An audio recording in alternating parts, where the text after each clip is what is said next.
नमस्कार। कभी कभी जिंदगी में ऐसा मोड़ आता है जब सारे रास्ते बंद नजर आते हैं, है ना? ऐसे में भगवत गीता का एक सदियों पुराना ज्ञान हमें रोशनी दिखाता है। तो चलिए आज समझते हैं कर्म के इसी सिद्धांत को। क्या कभी ऐसा महसूस हुआ है कि जिंदगी बस एक जगह ठहर सी गई है?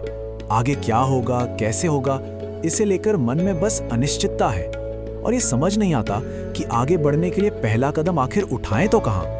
देखिए, ये एक बहुत ही आम बात है। हम सब कभी ना कभी भविष्य की चिंता और अनजान नतीजों के डर में इतना उलझ जाते हैं कि कोई कदम ही नहीं उठा पाते।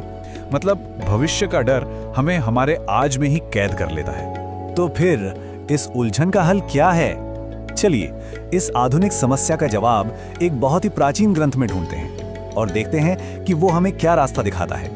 यही है गीता का मूल मंत्र। संदेश एकदम साफ है, बस अपना काम करते रहिए और रास्ता अपने आप बनता चला जाएगा।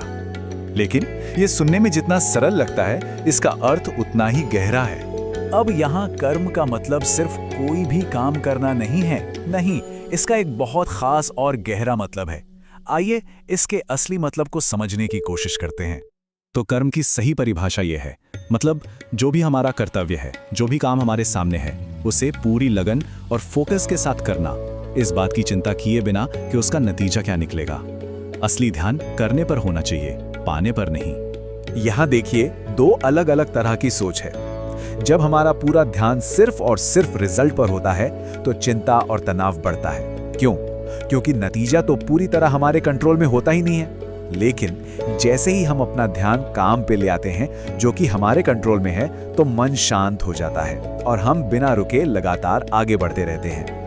तो इस सोच का असल जिंदगी में क्या फायदा है? देखिए, इसका सबसे बड़ा फायदा यह है कि जब हम लगातार सही दिशा में काम करते रहते हैं तो रास्ते खुद ब खुद खुलने लगते हैं। ये है आगे बढ़ने का पूरा प्रोसेस। सब कुछ एक पक्के इरादे, एक संकल्प से शुरू होता है। उसके बाद आता है लगातार प्रयास, बिना फल की चिंता किए, और इसी प्रयास से नए अवसर पैदा होते हैं। ऐसे दरवाजे खुलते हैं जो पहले दिख भी नहीं रहे थे, और आखिर में होती है प्रगति। रास्ता अपने आप साफ हो जाता है। इसका मतलब साफ है, मौके कोई ऐसी चीज नहीं है जिनका बैठकर इंतजार किया जाए। मौके पैदा होते हैं हमारे कर्म से, हमारे काम करने से। आगे बढ़ना एक एक्टिव प्रोसेस है, पैसिव नहीं।